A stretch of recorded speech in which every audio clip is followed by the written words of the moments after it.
Osote gọvanọ steeti a bụ Dr. Onyekachukwu Ibezim agago n'ihu wee kwunwo iri chukwu nke ọchịchị ọkammụta Chukwuma Soludo dị nyere ịgba mbọ hụ na nkega na-akwụ maka nka na ụzụ na-alụsi ọrụ ike ma bụrụkwasị nke acha gbadoro n'ogogo mba ụwa.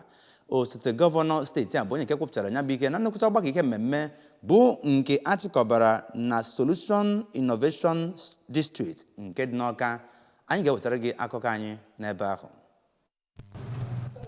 Ya bụ mmemme bụ nke kpọkọtara ụmụ nwoke na nwaanyị ndị nọ na ngalaba igwe teknụzụ nyere ha ohere iji wee kpaa aro etu a ga-esi wee bido ihe ọbụla ha chọrọ ibido. Osote aka na-achị steeti a onye kwenyere na ụwa anyị nọ n'ime ya bụzi nke ejizi teknụzụ were agbaso kwuru na steeti a na-agbasi mbọ ike ịhụ na ha sonyere ibe ha na ya bụ ihe. Na ntụnye nke ya, onye kọmishọna nke Youth Development Maazị Patrick Agamba kenere ndị na-akwanyite gọọmenti Soludo n'ebe o metụtara ihe nka na ụzụ wee kwuo na gọọmenti a emere ọtụtụ ihe nyegara ndị ntorobịa. Na mbụ n'okwu ya ka onye chịkọbara ya bụ ihe bụ onye ndụmọdụ pụrụ iche nyegara gọvanọ Chukwuma Soludo ebe o metụtara innovation Oriakụ Chinwe Koli kọwara na iwepụta ya bụ Nigeria Startup Act n'ime Anambra bụ nke a ga-eji wee gbasapụ aka nabata ihe gbasara teknọlọji. Oriakụ Okoli kwuru na ya bụ Startup Act ga-enyere aka wepụta ebe ọnọdụ dị mma maka ndị mmadụ iji wee wepụta